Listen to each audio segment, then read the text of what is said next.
right, we're ready. Go ahead whenever you're ready. All right, my name is Ross Cappuccino. I'm from Macomb, Michigan, suburb outside of Detroit. Start with your story of How it happened? Yeah. Well, it happened like I was a junior in high school, 17-year-old punk shit. Just doing my thing, skating, hanging out. What I mean is basically there's no... This kid supposedly was supposed to be my friend, and I knew this kid for 10 years prior before this day. He asked me, hey, can you give me a ride to my cousin's house, down in the D? All right, yeah, well, like what part? Like the west side or the east side? And he's like, the east side. And I was like, nah, man, I don't got no business on the east side, He's like, no, it's cool, man. Like the east side, that's like 7 Mile, like, it's like a third world country. The police, they won't stop and get out the car. They won't pull you over. If there's gunshots, they'll wait till everything's clear and they'll come pick your body up off the street and that's it. He's like, please, man, please. I'm like, no. So like a week goes by, I'm still telling him no, because I had a feeling, don't go down there. Kept asking me, I'll give you 30 bucks for gas, all this shit. I'm like, all right, whatever, you're my friend. I'll take you down there. I go to school that day, and I get out, and everything seems normal. We go to the gas station, he gives me the money for gas. We drive down there. So I get off, and it's just like, I get that eerie feeling like you're in a bad spot. When it's like broad daylight out, beautiful day like that today. And we're driving, and he's telling me where to go, and we pull out on the street, and there's people outside, and he's like, all right, that's the house right there. So he's like, pull around back in the back. Like when I turned the corner to go right, like I seen it was like caution, do not enter and all this shit, but I still, because I knew him for so long, I just thought, it's the D, it's, whatever.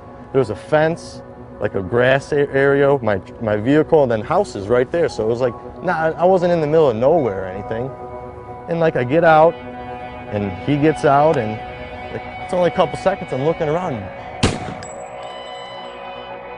My ears are ringing, I'm like, man, that was close. And I kind of just glanced down, and my arm's just hanging off like a zombie. And I'm just looking at it, I'm like, yeah, this is, it's not real. And I kind of shake it off and look again, and it's just hanging off my arm. And I'm like, okay, then it kicks in, like blood, like flowing, like an animal. And then I look up, and this kid's just holding a shotgun, like 10 feet away from me, just holding it right at me. And I asked him, I said, like, did you shoot me? And he just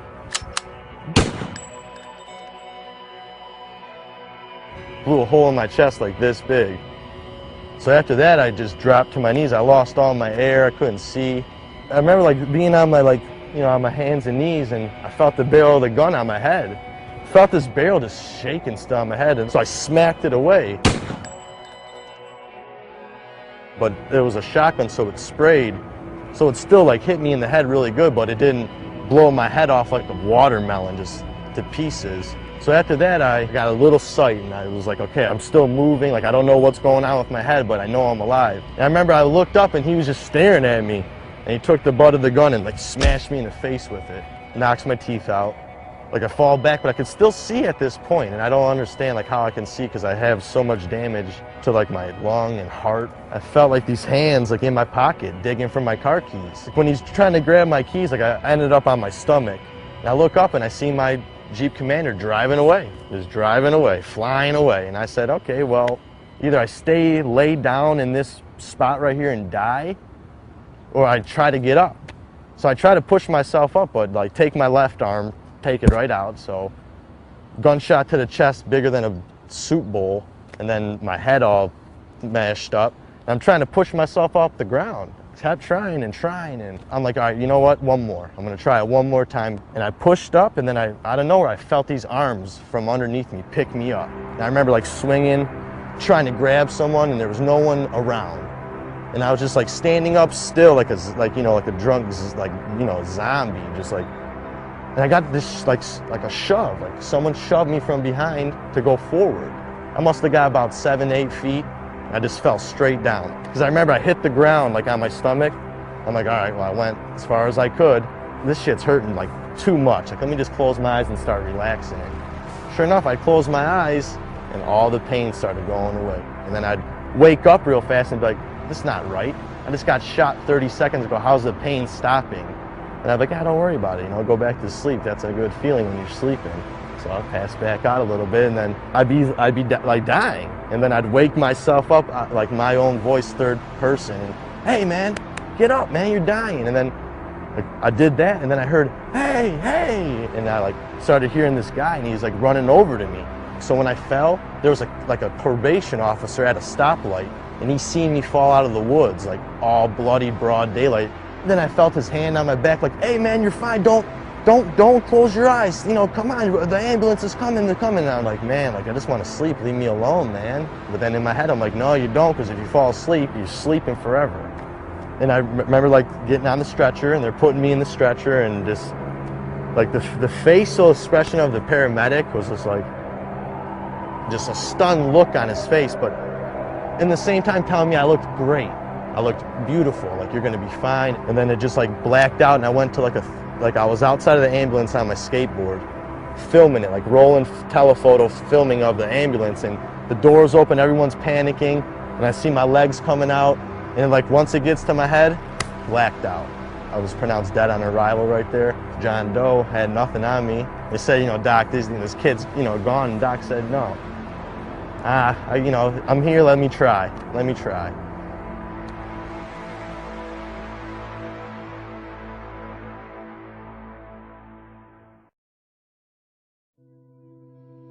Like when I was pronounced dead on arrival, like throw him in the body bag, he's dead. Like the doctor said no, like, you know, I'm gonna try to help him. This man doesn't know who I am.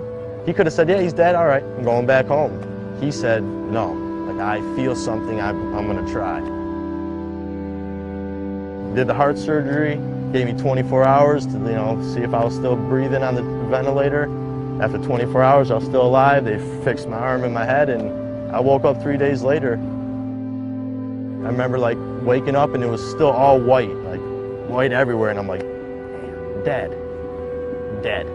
I'm 17, I'm dead. And then it starts to like come in, and it's like I see curtains, like a freaking oxygen tank, and I'm like starting, and then out of nowhere, bam, perfect vision again. I'm in a hospital, and then I'm like tied down to the bed because I got the breathing tube in me. I got this thing pumping air into my lungs, so I start freaking out. There's a nurse there the whole time though. I didn't even notice her because I was all tied down, and I just hear screaming like, he's awake, he's awake.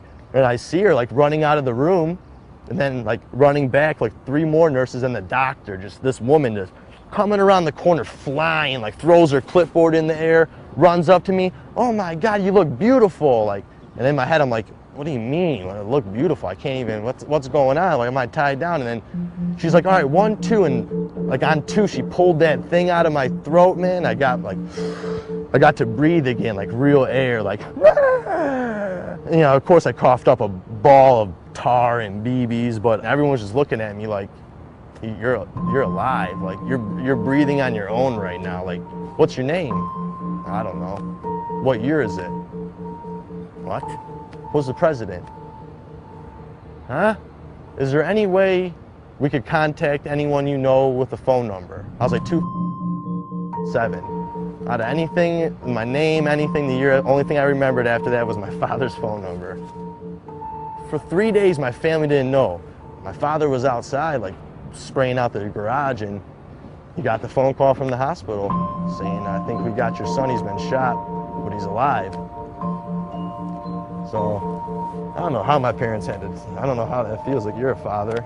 Like, so, I don't know, it chokes me up because, like, it's crazy, but they came down there, and I remember, like, I seen my mom come in and my dad, and I'm looking at him, I was like, Mom, you can't get mad at me right now. She's like, mad?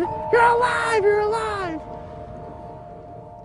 After like the 4th day, they were like, all right, get up, you know, start walking, like, let's go. I'm like, let's go where? He's like, you're going home tomorrow. I'm like, it's been 5 days. He's like, dude, you're going home. What do you want to live in a hospital? You want to go live your life again? I'm like, sir, I got a hole in my chest the size of a teacup. He's like, listen, Ross, I'll give you a tip of advice. You live through this, you're going to be okay. Just go home, live your life. Don't hang out with these kids anymore. After 5 days, they sent me home. So, like,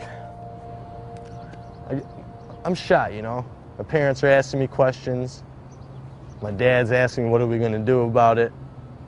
And I'm like telling him, like, Dad, I know who did it, you know? The next day, like, out of a movie. Like, these men in suits came in, and my dad's like, yeah, can I help you? And they pull out their, badges and FBI, They say the kid's name. And I'm like, yeah, I know him, that's who shot me. He's like, oh, could you identify him through a picture? I was like, of course.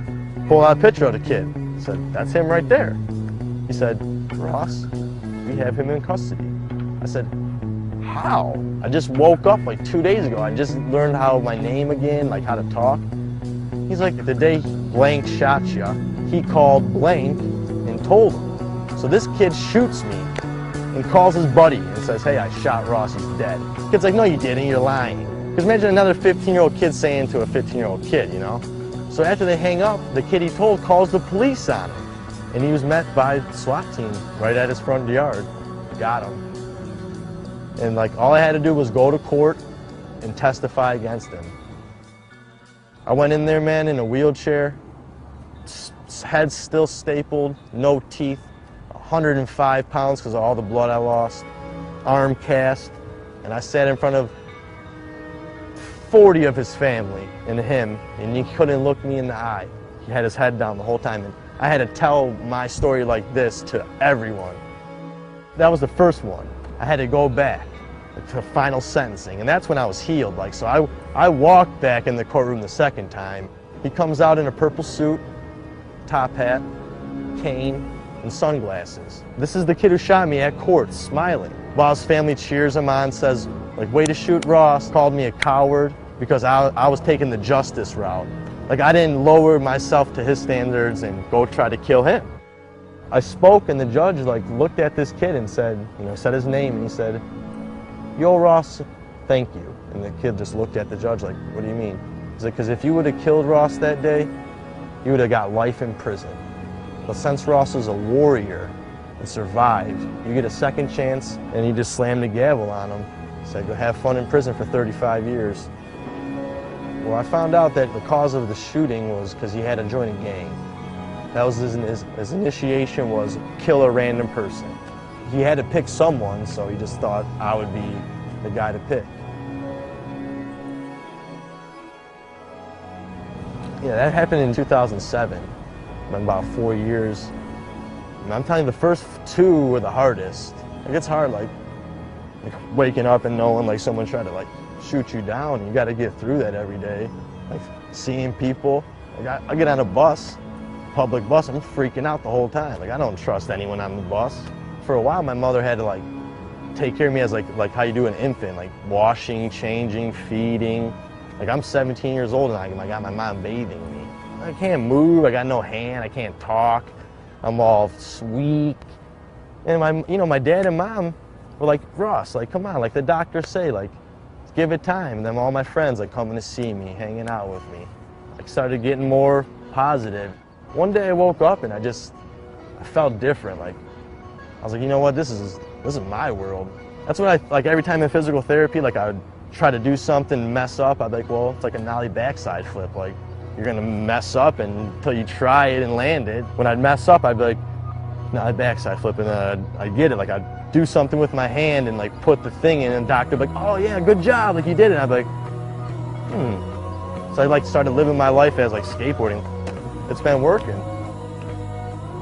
I'm very blessed.